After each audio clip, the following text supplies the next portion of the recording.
Hi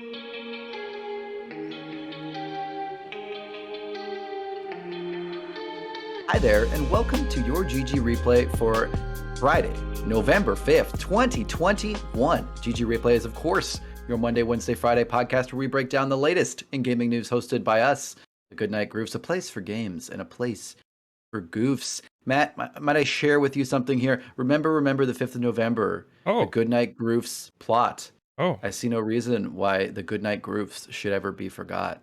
Wow. The poem I wrote about us. That's an original poem, I think. It's an original poem. Yeah, it's by me, Yeah. Paul Fox. I mean, Paul. Oh, better than a soda fact on Fridays, I think. Better than a soda fact on Fridays, which is great because we don't have one. We ran out of them. Sorry, guys. There's actually turns out there's a limited amount of soda facts. Yeah, at a certain point you run into this scenario where it's all just about how much soda you could eat to like become overweight and like how much soda burns through a truck. Yeah, no one wants those ones. It's depressing. I don't need to hear that on a Friday. I'm trying to have a lovely day here. I'm of course Paul, and I have Matt here with me as always, and we're here. We have a packed show today, jam-packed, full of content, full of reviews. Boy, oh boy, we have a lot to talk about. So unless you have anything crazy to talk about, Matt, I think we should get right into things. I don't. I just want to say, when you do bring up the depressing soda facts, it's really hard to enjoy your Brad's drink after that. So yeah, I like to not think about it and just relax with my Brad's drink.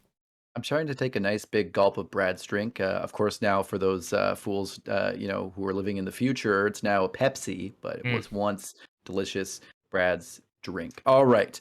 Just a reminder to everyone out there before we get started today that if you come across any necessary corrections in today's episode, please send them to ggreplayshow@gmail.com or head down to the YouTube comments below so we can address them in the next episode. Matt, Paul, the reviews are in. Boy, are they in. There are so many reviews, some of them good, some of them bad. A very wide margin of games here to talk about. So let's start off with objectively the worst one. Bloodshore. This is a FMV interactive movie. Good Lord. Got a 60 on OpenCritic. That is awfully generous, I think. It is out now. Matt, what's your take on this? So I mean, it's like a live action movie, but it's kind of like a Bandersnatch style, if that's like, something that the kids would understand. We get a live action movie and you can choose your own adventure as you go through it. What's your take on this? I think it obviously looks bad, is my opinion. Yeah, I mean, it looks like a B movie, and it's a B movie take on Battle Royale, but it's like a choose your own adventure Battle Royale, so you're not actually, I don't know. It's very strange. It's trying to cash in on the Battle Royale thing. I don't know. I want to live in a future world where these FMV interactive movies are actually good, but we only seem to really get bad ones. So yeah. It's like a genre that could actually be interesting. But it could be, yeah, but alas, I don't know. You could just make a game like that now, and then it flows better, and it costs way more. But for some reason, people like that.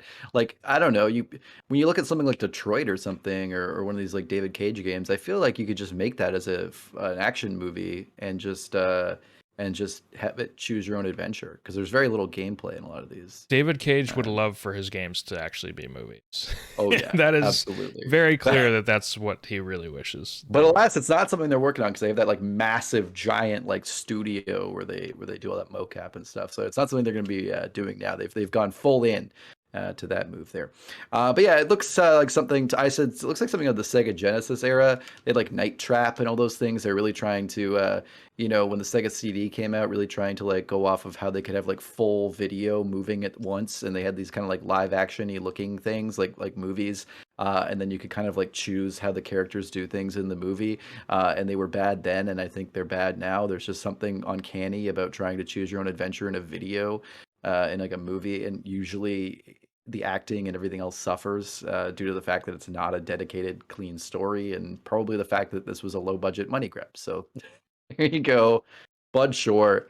Some people might like this. It reminds me of those weird hookup games I have. Have you seen these? No. I've seen like Donkey play them and stuff. There's like these weird is that games, like the Super Seducer or something like that? Yes. Okay. And he goes around, and he like hits on women, and you have to like press the buttons to choose what the answer. Like that stupid thing he's gonna say. Yeah. It's at least that's like a little more tongue in cheek than I feel like Bloodshore is, which I feel like takes itself way too seriously. All right. Let's move on a little bit, talking about something I'm kind of excited for. Riders Republic got a 78 on OpenCritic. It's out now as well. This is something that I just realized there was like a free trial week right before it came out, and I realized on the day it came out, and I missed the free trial week, which is sad because I'm not going to drop full price for this game right now. I need to try it.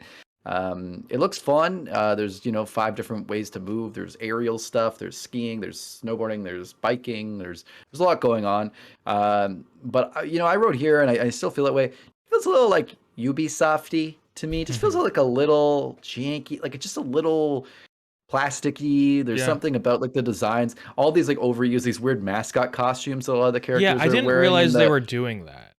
Yeah, I don't like that, and it's like every review shows like that. I'm sure you don't have to play with those, but like a lot of this thing too is like that makes it kind of fun is like this MMOE aspect where you like play these races, these ski races with like 60 other people, and I just feel like so many of them are going to be like giant giraffes and stuff that it's going to drive me fucking crazy. Yeah, I missed that in the advertising for some reason. Yeah, but same. in the review I was watching, someone was like doing something snowboarding with a giraffe or something, and on a bike with an elephant. It was just weird. Yeah, the neck is like flopping all over. Yeah, it looked like it was as much as it should be. Not as much as it should be if it were an actual one, but of course the physics on that would be very difficult.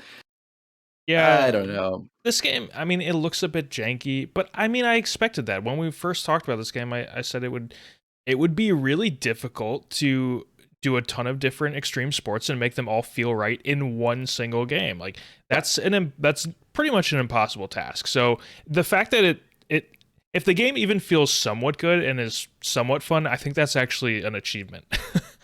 Yep, I totally get that. And I saw like some games, like I saw some of the reviews. I watched a few different ones because I was trying to get a read on this. And some of the sports definitely do feel better. It sounds like the aerial stuff like seems like it has some janky controls, a little bit more stiff.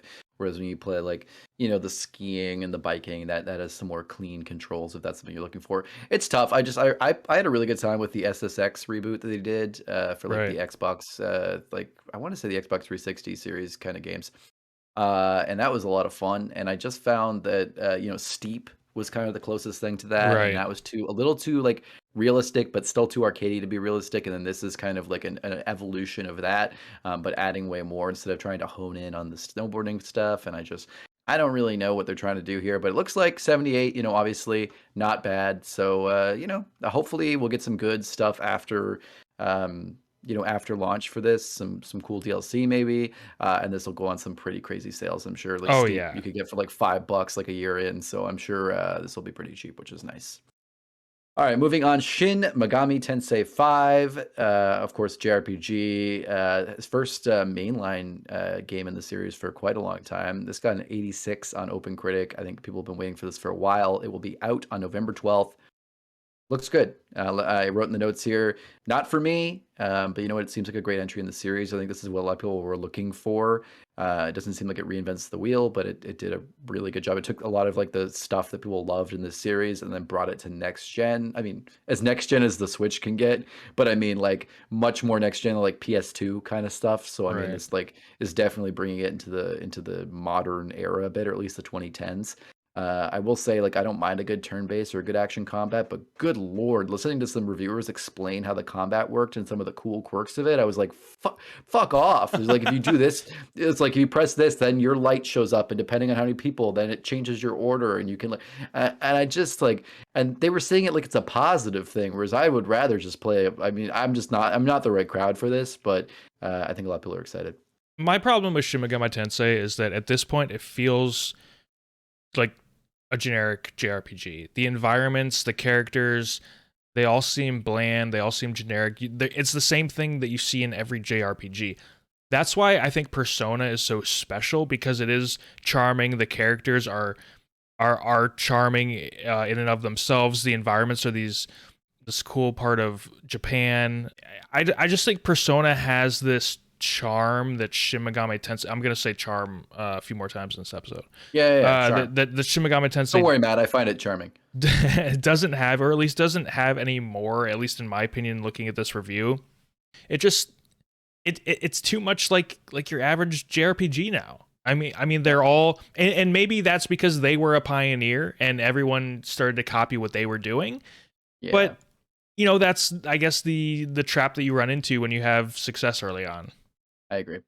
But what are you going to do? I think there are people out there who are looking for this. So here you go, nerds. All right, let's move on to something. Speaking of here you go, nerds, it's another year, another football manager, and another 88. Football Manager 2022 sports sim, of course, loosely used. I mean, it's a management sim sort of for managing your sports game. Man, oh man, do people love this game? Got an 88 on Open Critic. It's out on Tuesday, November 9th. And it is Football Manager. It seems like they pretty much regularly give this good scores. If you're a big fan of, soccer worldwide and you think you know a little bit enough about how it works to run a team, this game is for you. If you haven't seen it yet, here you go. Enjoy. And I have seen some people online say that, if you're a big management sim fan too, and you might be interested in this type of game, you can learn soccer quick enough to understand what's happening. If I was into soccer, I would play the shit out of this game. If this were like Basketball Manager 2022, like holy shit, I feel like you'd be riding it out. I mean, I do play like text-based basketball management sims for like hundreds of hours, and even Yeah. American football I play a good amount. Like there are these Steam games, I think it's by Draft Day Sports or something like that, and they put out these annual and like professional basketball, college football, NFL type games. They don't have the licenses, so you have to like people on the forums will do like edit files. Yeah. So it's kind of cool, but it is totally text based. And I mean, Football Manager is the biggest budget game of its kind. And so like, if there were a basketball or American football version of that, I'd be all over it.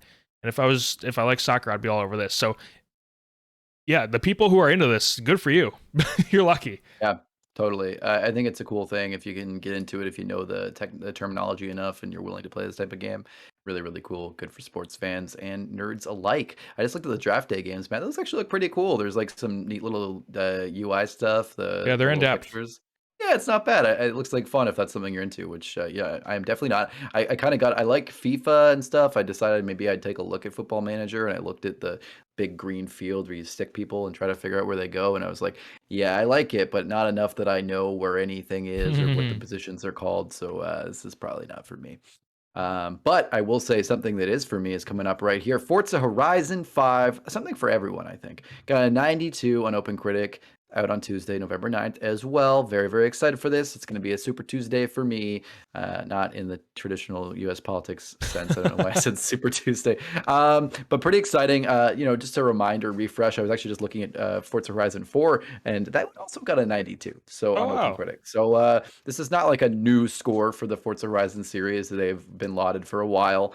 But it looks awesome. The next gen graphics look really, really good. This is kind of it's kind of like the Forza Horizon 2 of the new generation, where it's kind of, it's on the old console, it's on the new console, and of course it's on PC as well. So it's kind of bridging those gaps. We haven't gone full in for like maybe as high fidelity as we could get it, but honestly, I think they kind of have. It's just they've gotten so good at scaling everything that they can kind of scale it back on the lower end hardware. It runs flawlessly on everything, 60 FPS if you need it to, 30 FPS if that's required as well. But it runs really, really well.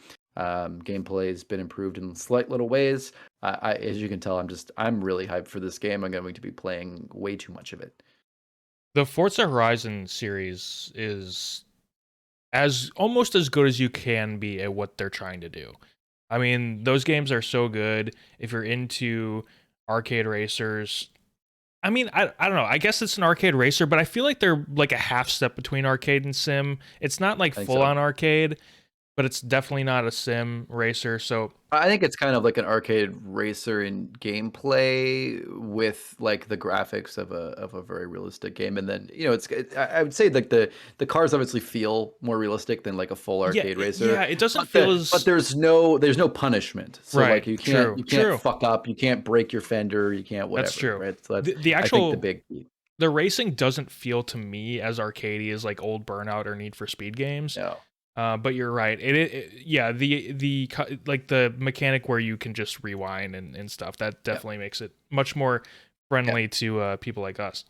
And your car can get totally trashed, and like it doesn't matter for the actual like right. Your car will perform just as well as it did at the beginning of the race. It'll just visually look trashed, which is nice. This game looks so awesome. I would play it if my Game Pass app was working. So we'll revisit that in the future. Yeah, one day when they fix those bugs and we iron all that out, hopefully we'll see it on Forza Horizon 5. Like I saw some people say online, it's just a game for everyone. It's got something for everyone. Even if you're not a car person, it's just got these beautiful vistas. They've added a cool new accessibility feature. They have a million accessibility features, including American Sign Language, which is coming to the game too, is a subtitle feature, which is really, really cool. But also, they added a tourist difficulty level where basically you're kind of always at the start of you're always kind of at the top of the race. And if you accidentally screw up and you miss something, they'll put you back, but then everyone else slows down for you to catch up. Obviously not for people like us who are like gamers, but like, if like a grandma wanted to play it for some reason, like, or anything, like give it to a little kid or something. Or a little kid, exactly. This is something for them to enjoy the feeling, and it gives you that feeling that you're winning, of course, but that's nice. It's nice to have that when you can't play it very well, right? So I think that's kind of a neat little feature. Just again, more accessibility, right? It's always better to have more options than less. So cool. The I don't know if you know the answer to this, but I'm curious. The sign language feature, do they put like a video of a person in the corner of the game, or like how does that work? That I don't know. I definitely have read a bit where people were saying like, why don't subtitles suffice? But I guess like the languages obviously are different from sign language to English and things like that, or whatever language. They do have like different, I don't know, I'm not like trying to sign, I'm just moving my hands emphatically. But they are, they have their own little idiosyncrasies and different things. They are different languages. And so some people just prefer, some people were saying maybe it's something to do with, the language center of your brain, like hearing it more when you're when you're reading it in sign language, because it's like a native like speaking language for you. Almost, I don't 100%. You can like skim it more because it's like you're hearing it. Exactly, right? Versus like, or it has like it might push dialects or something, or just something that has more of a. So I don't know 100%, but kind of an interesting thing, just because that's something I've never even considered. Yeah. And I've already seen like some pushback, not pushback, but like some people online who are being like a bit ignorant to it and just being like, why does this need to be in there? And it's like there's why some not? really interesting.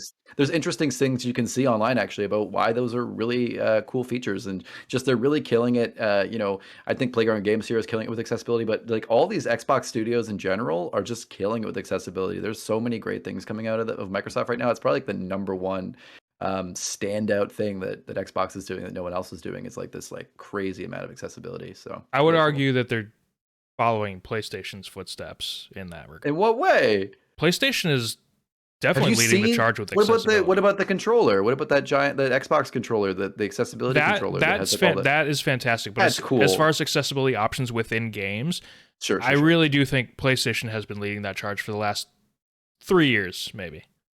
Really? Yeah. I would have said the opposite with Microsoft. We'll dig into this later. I'm very curious. All right, we got to keep going.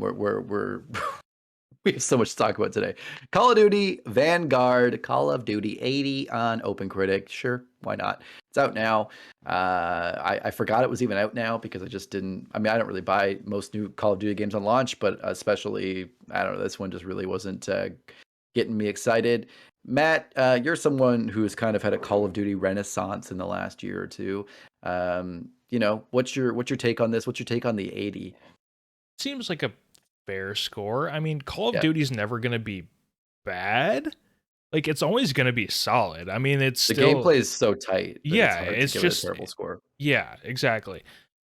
I just personally, and I think a lot of people feel the same way, I'm just like kind of over World War II stuff. Like, I get more enjoyment now that we have been exposed to good, and I'll use the Call of Duty title, modern warfare combat.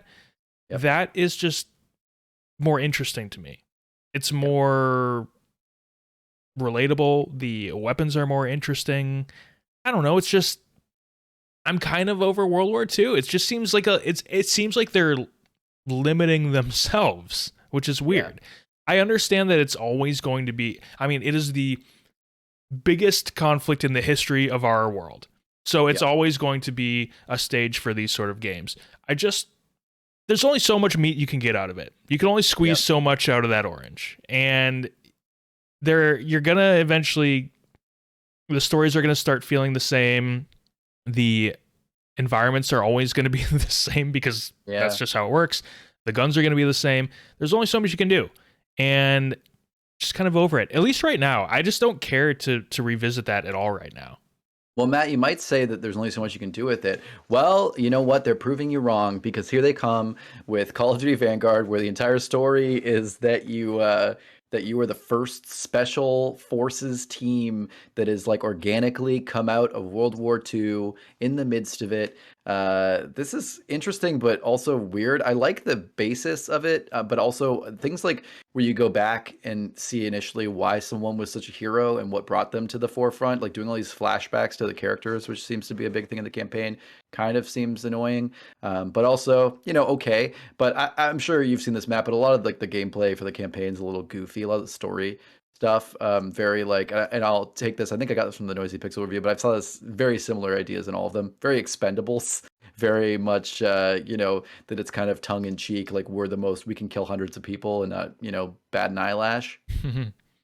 Kind of funky, but it is what it is. I think that's kind of their attempt at putting a different spin on World War II and taking that more focused special forces kind of thing.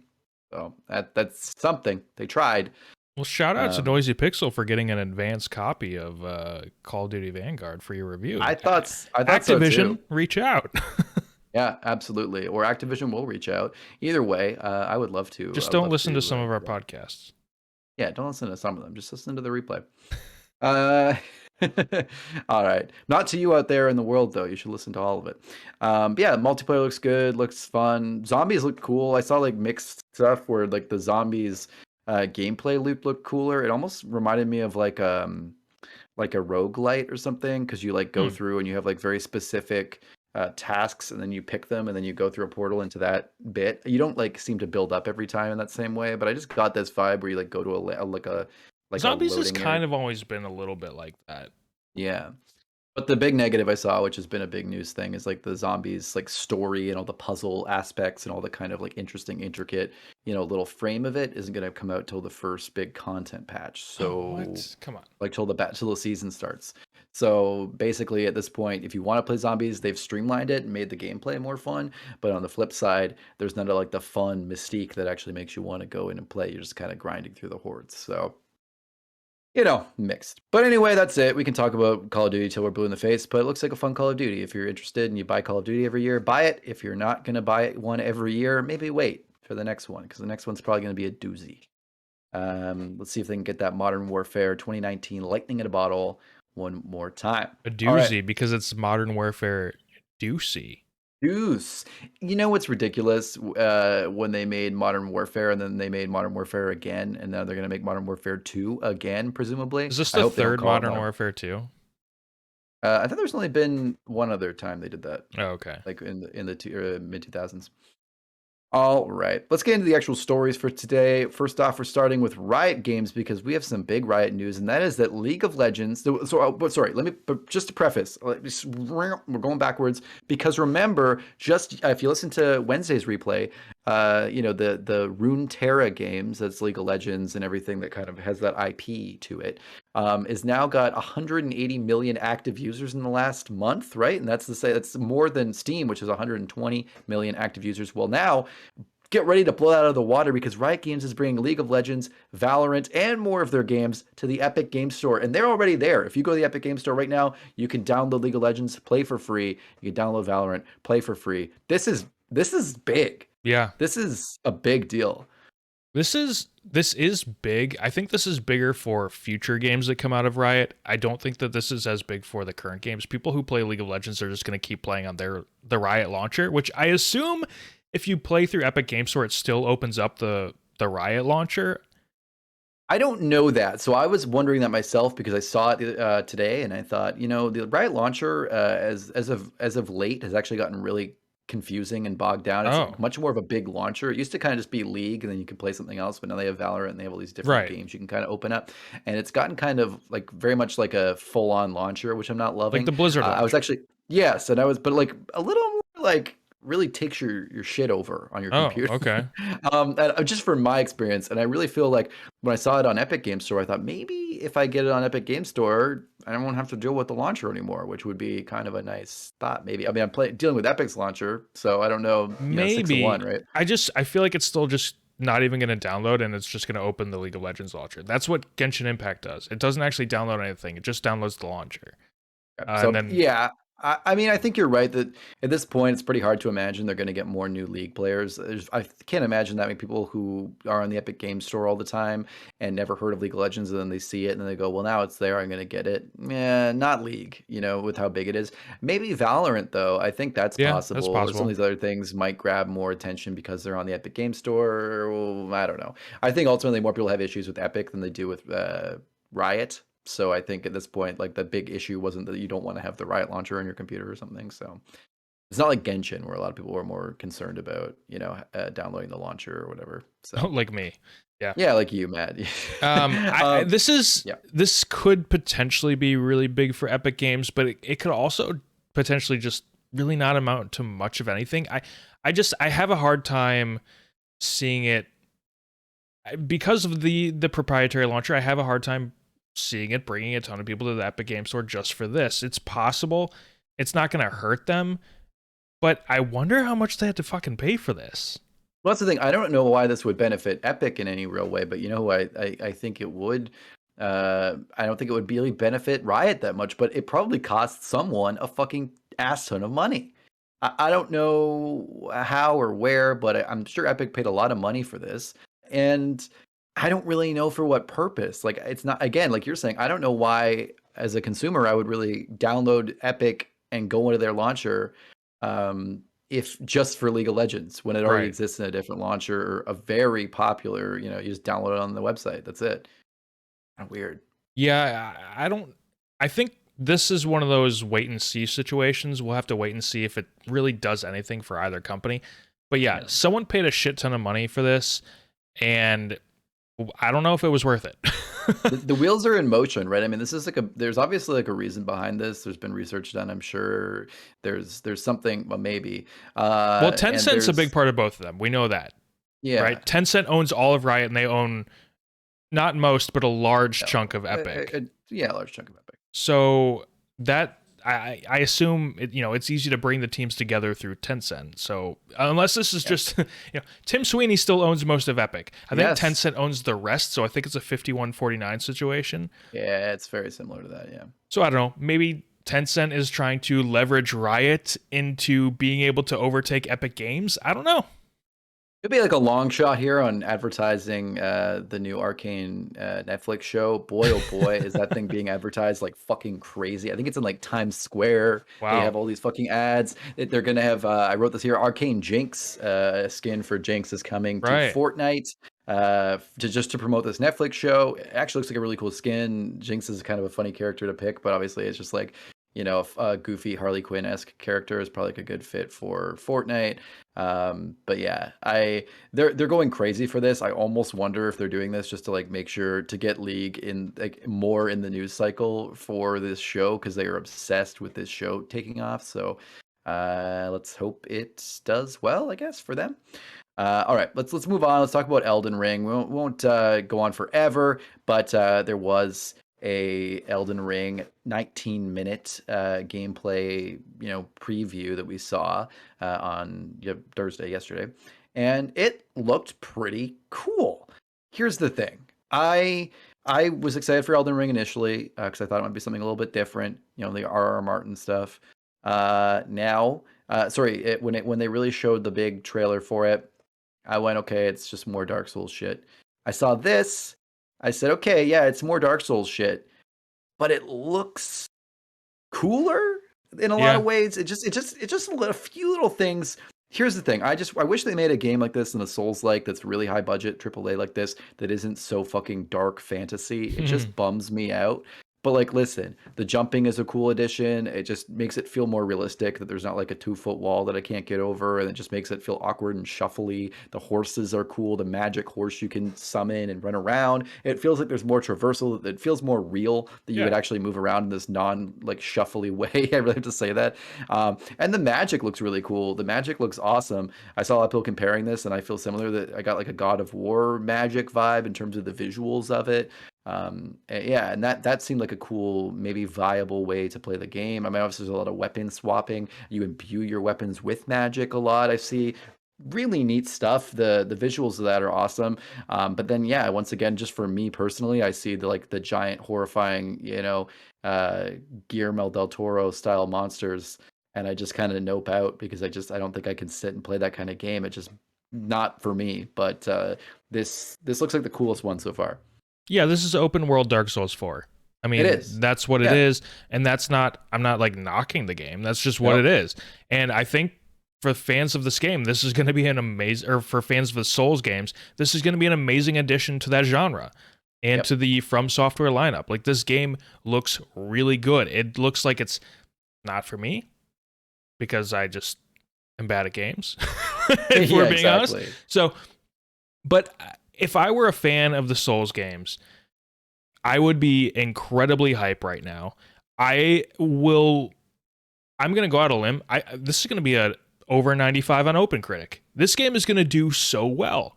You're just taking Dark Souls, which people already love, and you're putting Yep. it in an open world, and I think it's gonna work. I And don't. a thoughtfully created open world, I Yeah, think it's not gonna like a From Software open world. It's right. not It's gonna not be too like just massive. tossing it into this massive world and then like not really building it. They've spent a long time on this, making it perfect, making it right. Yeah, this Yeah. is gonna be fantastic. Yep. I'm so excited for the people that like these games. I will say during during the gameplay preview, I don't know why, but when he got out the binoculars for the first time, Yep. and it just like sort of there was like this janky animation to Was it like zoom a in. spyglass or was it Yeah, binoculars? I didn't yeah, you're quite. right. It's Yeah. more like a telescope. Um, Yeah. when he brought it out and there was like this zoom in that was a little bit janky, I I just like burst out laughing for some reason. I don't know why. It's actually a really cool mechanic. It just seems kind of funny in a Dark Souls game. I almost like I started imagining like if it were Far Cry, all of a sudden all these enemies would be marked with Yes. with little icons above their heads and stuff. And I'm like, oh, this is a Dark Souls game. So they're like, no, fuck you. We're not marking shit. We'll give Yeah. you a telescope, Yeah. but we're not marking shit for you. Yeah, I thought that was pretty funny too. I actually wasn't sure if that was a thing that was another Dark Souls game, so I saw it and I was like, "Do you normally have a spyglass in Dark Souls? Is that a thing that you just pull it up?" And I don't really know. It was kind of a funny little thing. And then also they were showing like how many enemies there are. But then when the person went in, there were only like three of them. But I guess obviously, it's like a gameplay preview. But anyway, yeah, it looks really good for those who are interested in it. It did actually make me kind of want to play a Dark Souls game, but then I thought, like, it kind of made me want to play Elden Ring. But then I thought, maybe I'll just go back and play like an old Dark Souls game for like really cheap, and see if maybe I could get into it. Like I feel like that's a good testing the waters for me before I go out and blow a bunch of money on Elden Ring. So. Just wait for the Elden Ring demake in the future. Yeah, perfect. I want to play Bloodborne really bad, but I just don't really want to like. I'm worried it's gonna not run super well on my launch PS4. I So don't think you would like it. yeah, Yeah, I don't think you fair. would like it. I'll take your word for it. All right, let's move on to something I definitely think I will like. Halo Infinite's multiplayer battle pass plans revealed. Battle Pass plans. This report comes from IGN first. They have to just say it right in their name. This is their first. So right off the bat, first battle pass that's coming out is Heroes of Reach. Pretty excited for that. They say, we know a lot of people love Reach. And we had a little Reach story beat in the campaign, and we want to, this is probably, this game is really isn't going to be all about Reach very much. That's kind of a story that's been told, and it's very it's very like, what can I say, like an insular kind of story. Like you can't, it all ended, everyone died. Spoiler alert. So kind of, so kind of a Rogue One style thing. So yeah, so kind of a cool thing to pay homage to that. They showed a sneak peek of the cosmetic items, just different helmet styles, different body styles, some cool stuff like that. A lot of the stuff I feel like you would have gotten, previously from doing achievements or playing multiplayer in old school Halo games, but now it's kind of coming in a battle pass, which is interesting. Now they've also fully outlined the battle pass system, so we got some information on this before. Now we know you can only have one battle pass active at a time, meaning the battle pass that you're playing right now is the one you're getting experience for as you play the game. You can switch it whenever you want to whichever active battle pass you want it to be. So that's really, really cool. It's not going to be the same as the ones they've had in the test flights, so don't take that to mean what it's going to look like. Every quarter, they say, of the battle pass will have a legendary cosmetic in it, which is pretty cool. So they are guaranteeing there's going to be some legendary gear that's supposed to be like character canon related or something really, really cool like that, or a special effect, like a visual thing. And also, this is a nice thing too. Event rewards are separate from the battle pass. So I mean, not a lot of popular games have that same feature, but it's good to just nip that in the bud and say that they're not going to have to have the battle pass or a certain battle pass to get an event reward based on what's happening. So pretty cool stuff. I think it's really awesome. We knew this already, but it's just good to double down and say, listen, there's not going to be FOMO here. If you haven't played the battle pass, you can go back and play it, or you can just grind through all of them at once if you get the game in like a year or whatever. This content isn't going anywhere. Just makes me more psyched for Halo Infinite. So that's sort of my question regarding the FOMO thing. Are battle passes going to have like a 3-month window where you can purchase them? Or can you always go back in history and purchase old battle passes? That is what they're communicating. Okay, because that's fantastic. They will just exist. That's just how battle passes should work in every game. I mean, I can they understand. They made all this content. They spent all this time and money making content, and then a lot of companies, like look at Fortnite. They're giving that money is gone. I would go back and buy like 3 battle passes at once sometimes if I'm like on a playing streak and I want more skins. Right. And they're just like kind of giving away. They're like losing out on money here. At the very least, you should make it so that, sure, if you want to have the FOMO thing to sell more battle passes, say like you can buy the battle pass for the next 2 months, and then that's your only window. If you buy it, you can always go back and activate it. But if you didn't buy it during that window, you missed out. I would at least I would understand that. But this Halo Infinite one, if you can just go back and buy any battle pass, that's fantastic. I wish that they all worked that way because that's consumer friendly and they're still going to sell a bunch of them. It's a good move for them, and it's a good move for consumers. It's a good move for everyone. I mean, obviously, yeah, like FOMO stuff will, get people to maybe buy a battle pass because they're worried they might miss out on it later. But also, if they were really that interested in the first place, they'll just buy it eventually. I think the amount of people that are going to go back and buy a battle pass is going to be big. We'll have to see, but I think anyone coming to the game after a game comes out and then seeing there's a battle pass that used to exist are now there's like whole new avenue of money coming in from late adopters. People who just joined the game like a year in, instead of me saying, okay, well, I'm going to buy the battle pass. Now they can join and they can buy the last 4 battle passes. And you're going to get a lot less people, too, who are like complaining because they're like, this battle pass sucked this season or whatever, but I feel like I had to get it because I didn't want to lose out on it and blah, blah, blah, blah. Whereas like now it's going to be like, yeah, whatever. Maybe this battle pass sucked, but, I didn't have to get it to get the next one. I don't know. There's a whole thing. I can go back and finish the one I was already on. There's just a lot more flexibility. It's just like, content they're giving you access to, and you can kind of do it whenever you want. This just happens to be the newest one. Yeah, it's smart. I'm curious to see how they fully flesh out the battle passes, because being that it is Halo, you don't want them to get necessarily as crazy as some things do, like Fortnite with all the dances and all that kind of stuff. So you don't want to see Kratos in Halo Infinite? Nah, I don't need to see Kratos in Halo Infinite. But I think they'll just have to think differently. They'll have to think outside of the box. I agree, but pretty excited. Just more hype for this game. Getting better all the time. All right, let's move on. Talking about, this is an interesting story. Publisher Rogue Games and developer Bloober team, God, they are busy, announced a partnership for an unannounced console and PC game. Now, we're not going to harp on this forever, but kind of an interesting little tidbit I just caught here. Here's a quote from Rogue Games. We've admired Bloober team's dark and gorgeous games for years, so we knew right away they were the only team to do this crazy cool concept justice.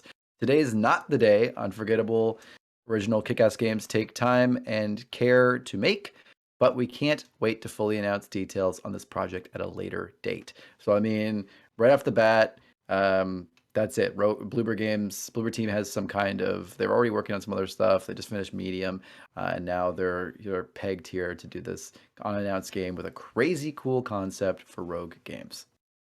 Okay.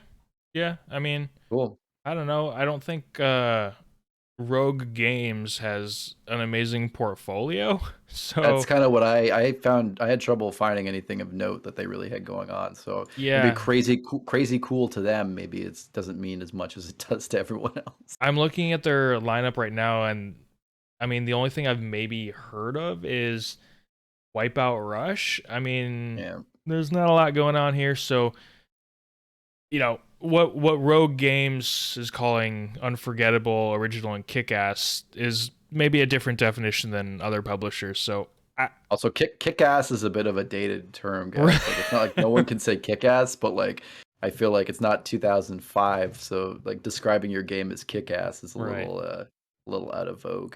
But you're right. Bloober team Yeah. is busy, so hopefully they can take care of all these things at once. I feel like they have a lot of heat on them right now, so I think it's kind of fun, like in a good way. Like there's a lot of positive kind of energy on Bloober team after Medium, and then there's the Silent Hill rumor still going around, and there's some other stuff. So I think looking at that, it kind of makes you wonder, like maybe this game does have something to it, just because it feels weird that they choose to work with a publisher that doesn't have a lot of games unless they're here to like make a real standout. It seems like a waste of like their team. So yeah, Yeah, this hopefully it'll be seems something like cool. this feels like a bigger get for Rogue Games than it does for Yes, Bloober that's team. that's kind of what I'm saying. I'm like, I don't know why Bloober would work with Rogue Games unless maybe this is a really great idea, and like they have to give credence to Rogue, and Rogue's gonna give them a bunch of money they somehow got to make it, and it's gonna be something cool. I don't know. Maybe it'll be kind of like a cool like not indie, but like definitely something that's a little more stripped down than the games that Bloober's been making lately, but still kind of like an interesting take on something, an interesting concept, like they say. Again, we won't. Well, that's it. We won't go on and on guessing, but it is cool, see more interesting, scary games come out. We'll have to see if it's a clunker or something good. Speaking of cool indie games, Devolver Digital was in the news a lot this week.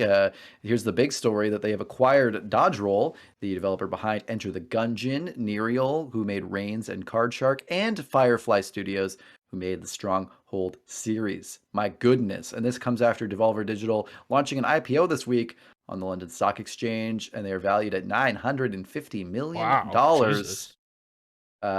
This is a good week for Devolver Digital. That's a great valuation for an indie dev. I mean, they've been, making great games combined with doing great marketing and having great presences everywhere. They really, I think, deserve to be doing well. A couple questions that might come into thing here. I mean, obviously, I'd say these are great acquisitions. I've personally played Gungeon and Reigns, and both are great games, and I mean are well received. A lot of these games are well received. It's cool to see them doing acquisitions, especially because not long ago people were asking if Devolver Digital might get acquired, and now they're doing the acquiring. But as in, what's the level of like indie, right? Where they make these like stripped down tiny games, but now they have shareholders. Yeah. Is this meme stuff that they do that they've been known so well for, making memey weird products, gonna go away? I mean, that's obviously what the shareholders might want to happen. Like, I mean, they might want them to Right. continue how they're doing it because that's how they made money. But also, once you start kind of having people with their hands in the pot, yeah, they might want to do something safer. Yeah, these are good pickups for Devolver Digital, and I do hope that they don't change their approach to things because it is refreshing and it is different in the gaming sphere. I think they've cut out a really neat little niche for themselves. And it's just so different from other publishers. Like they really do some interesting unique things. They try some trends at times, like with Fall Guys, but they also Yep. do really unique and original things. I think one thing that was really cool that they did was they had like a playable E3 conference. That I remember being a crazy thing. Yeah, stuff like that. Yeah, it's just really neat. And you're right. I hope that this IPO doesn't change things for them. I don't think it will because I think that this is who they are, and I think that you're right. This is what the current Devolver Digital is what the shareholders should want to buy into. Yeah, because that's what's made them the money. That's what's made them successful. People want this disruptive gaming company to come out, and I think if anyone doesn't want that, don't buy into Devolver Digital. Go buy any of the Right. other, go buy stock into any other kind of company, any other gaming company. You'll probably get what you want. Like Devolver's never going to be Ubisoft, Square Enix, whatever. But I don't think that they want to be, and I don't think they need to be. I think they're happy doing what they do. Yep, I think they've really nailed this idea of like being a huge, almost billion-dollar valued company, but within that, still continuing to make indie darlings and stuff like Yeah. that, which is cool. I think it's cool to have like a big dev or a big publisher, sorry, who makes those kinds of games and makes a ton of money off of it. That's cool to see that at scale.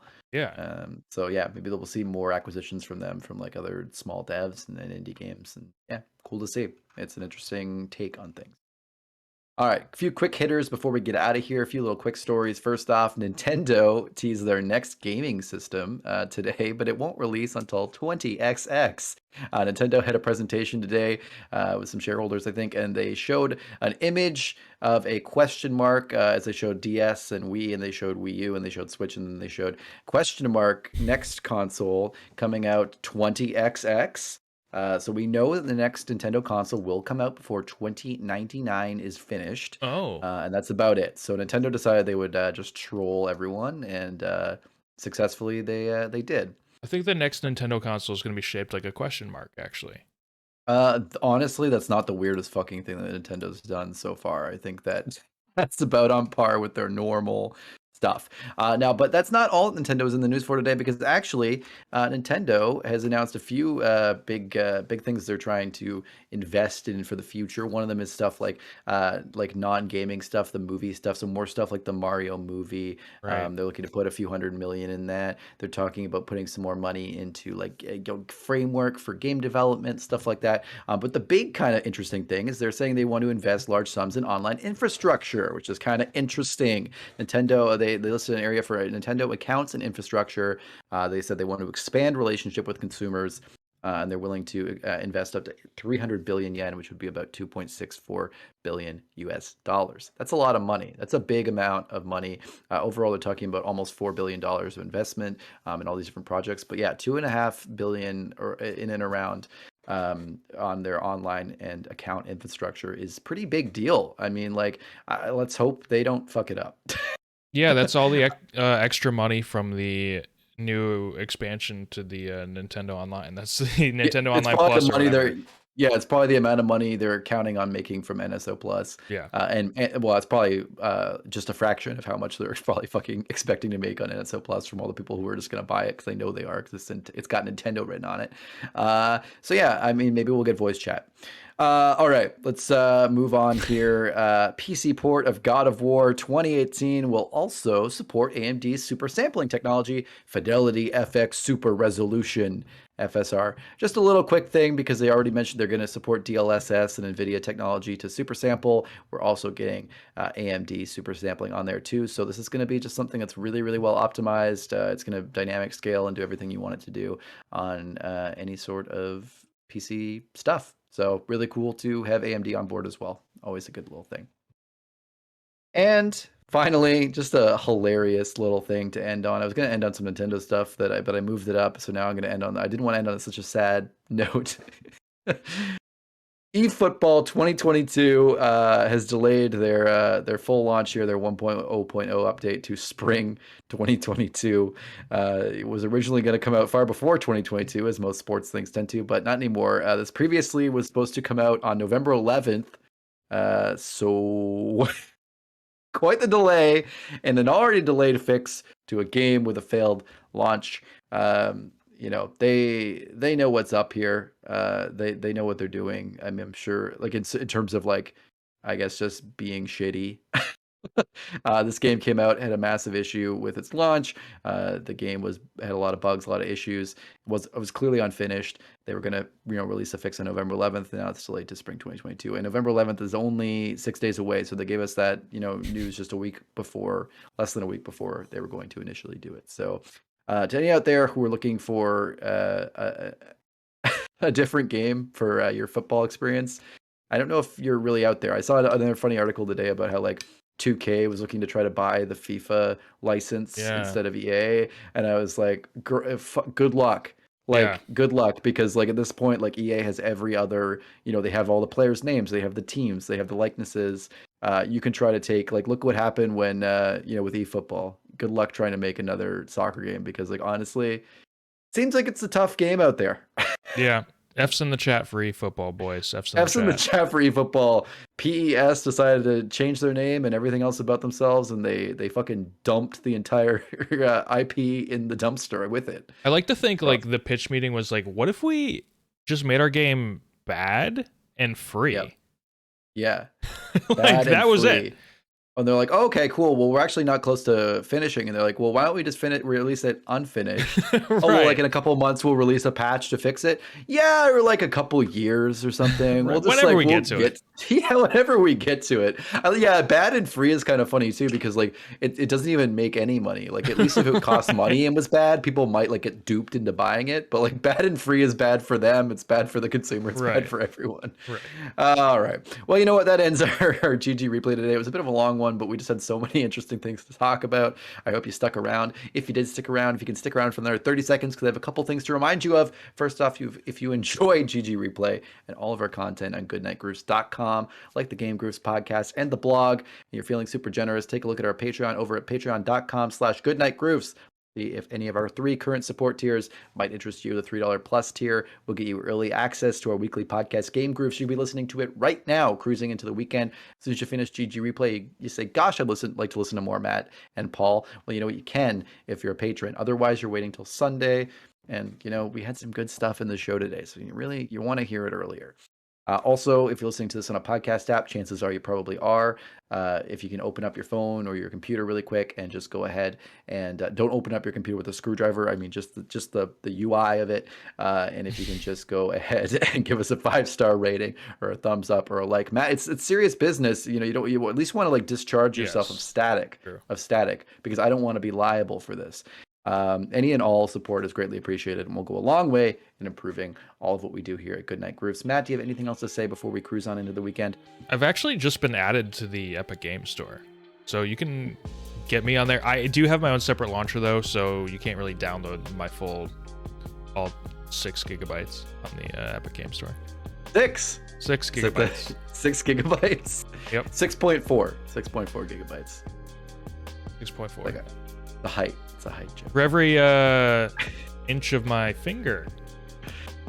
All right, that about does it here for your this GG replay for Friday, November 5th, 2021. I'm gonna go work on downloading that 6.4 gigabytes, and hopefully that'll be finished by Monday when we see you again here. Good night, Groofs.